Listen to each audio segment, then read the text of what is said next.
एक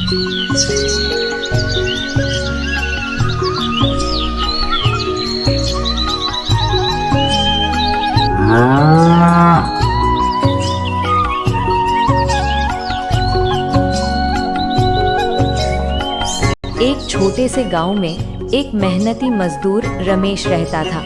वो रोजाना की मजदूरी करके अपने परिवार का पालन पोषण करता था।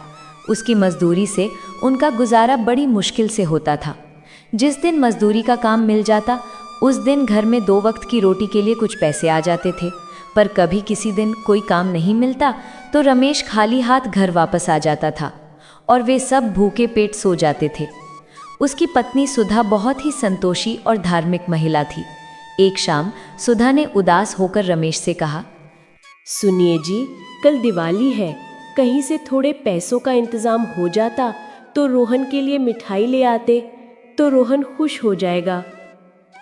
क्या करूं सुधा, पिछले 3 दिनों से रोज दुकानदारों के पास जाता हूं कि कोई मजदूरी का काम हो तो बता दो, पर कहीं भी कोई काम नहीं मिल रहा। आज देखता हूं, दिवाली का मौका है, कुछ पैसे तो हाथ आ ही जाएंगे। आप माँ लक्ष्मी और भगवान गणेश पर विश्वास रखो, देखना वो जरूर कोई ना कोई रास्ता दिखाएंगे। तभी रमेश का छोटा बेटा रोहन आता है। बापू, मुझे भी मेरे दोस्त जैसी फुलझड़ियाँ चाहिए। उसके पास फुलझड़ियों का पूरा डिब्बा है। ले आऊंगा बेटे, डिब्बा भर के फुलझड़ियां लाऊंगा। क्या करूं भगवान, दिवाली के त्योहार पर कैसे अपने बेटे को खुश करूं।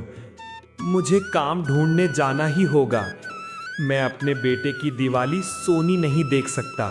ये सोचकर रमेश काम ढूंढने चल पड़ा। वो एक दुकान से दूसरी दुकान पर काम पूछता है, पर उसे कोई काम नहीं मिलता। तभी वो एक बड़ी दुकान पर रुकता है। मालिक, कोई काम मिलेगा क्या? मुझे कुछ भी काम हो, आपकी बड़ी मेहरबानी होगी। अरे भाई, कल दिवाली है, अभी तो मैं दुकान बंद करके घर जा रहा हूँ। अब तो कल बड़ी दिवाली है, इसलिए दुकान की छुट्टी रहेगी। क्या काम दूं तुम्हें मैं? रमेश निराश होकर लौटने लगता है। तभी अचानक दुकान का मालिक विनय आवाज देता है, ओ रमेश, जरा इधर आओ। एक काम करोगे तो पूरे 500 रुपए दूंगा। बोलो, मंजूर है क्या? जी हाँ मालिक, मैं जरूर करूंगा। कल दिवाली है और छुट्टी है, पर मेरे घर पर एक छोटी पार्टी है। तुम इस पते पर आ जाना, काम समझा दूंगा। चलो, कोई तो काम मिला। रमेश की आंखों में चमक आ गई। वो घर वापस जाने लगता है और घर पहुंचकर अपनी पत्नी को सारी बात बताता है। अरे सुधा, मुझे काम मिल गया है। अब मैं रोहन के लिए खूब सारी फुलझड़ियां बाजार से ले आऊंगा। ठीक है रमेश, तुम्हें काम मिल गया, भगवान का लाख लाख शुक्रिया। चलो अब खाना खा लीजिए आप।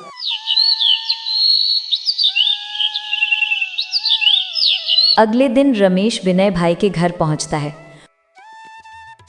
नमस्ते साहब, आपने घर बुलाया था दिवाली का कुछ काम करवाने के लिए।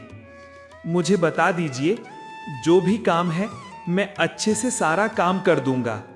ठीक है, असल में आज शाम को घर में दिवाली की पार्टी है, तो एक काम करो, छत की सफाई करके पार्टी का सारा सामान रख दो। वो छत पर सारा सामान लाकर रखने लगता है और सफाई में जुट जाता है। इतनी देर में विनय किसी काम से बाहर चला जाता है।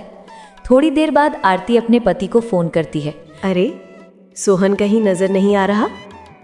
क्या सोहन तुम्हारे साथ मार्केट नहीं गया था? नहीं तो, मेरे साथ नहीं है। मैं आई थी तो वो यहीं खेल रहा था। मैंने रमेश को बोल दिया था ध्यान रखने के लिए। हो सकता है वो रमेश के साथ पटाखे चला रहा होगा। ठीक है। फिर पटाखे निकालने के लिए स्टोर रूम की तरफ जाती है। तभी उसे जलने की बदबू महसूस होती है। ये स्टोर रूम से जलने की बदबू कैसी आ रही है? अंदर से सोहन डरकर चिल्लाता है, मम्मी, मम्मी। सोहन की चिल्लाहट सुनकर आरती स्टोर रूम के दरवाजे तक पहुंच जाती है। अंदर देखा तो सामान में आग लग चुकी थी। आरती का चिल्लाना सुनकर रमेश अपनी जान की परवाह किए बिना स्टोर रूम में चला जाता है। वो सोहन को आग से बचाकर बाहर लाता है। मम्मी, मम्मी, वो मैं फुलझड़ी जलाने के लिए माचिस जला रहा था उसकी चिंगारी मेरे हाथ पर गिर गई और मैंने फुलझड़ी को फेंक दिया।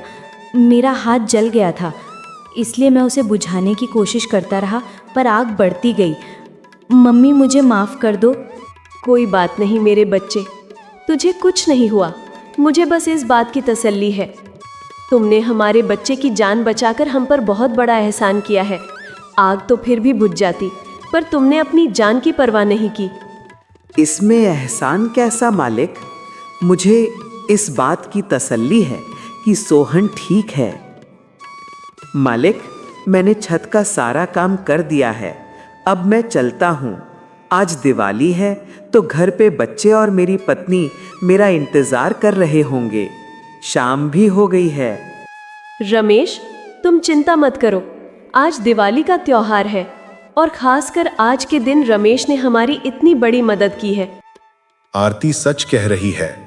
तुमने अपनी जान की परवाह किए बिना सोहन को बचा लिया।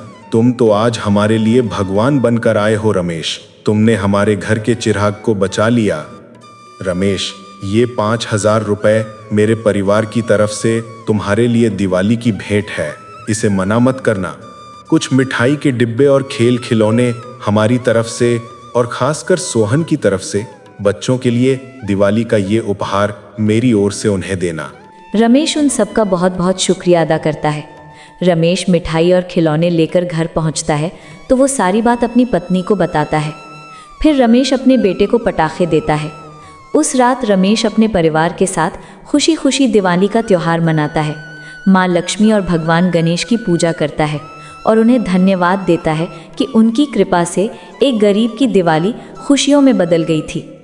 अगले दिन विनय रमेश के घर आता है और उसे अपनी फैक्ट्री में काम पर रख लेता है, साथ ही रहने के लिए एक कमरा भी दे देता है। हमारी अच्छी नीयत और कर्म हमारे जीवन को सकारात्मक दिशा देते हैं, इसलिए हमें हर व्रत और त्यौहार पूरी श्रद्धा और आस्था से करना चाहिए। दोस्तों, अगर आप अपनी माँ से प्यार करते हो तो चैनल को सब्सक्राइब और लाइक कर देना। धन्यवाद।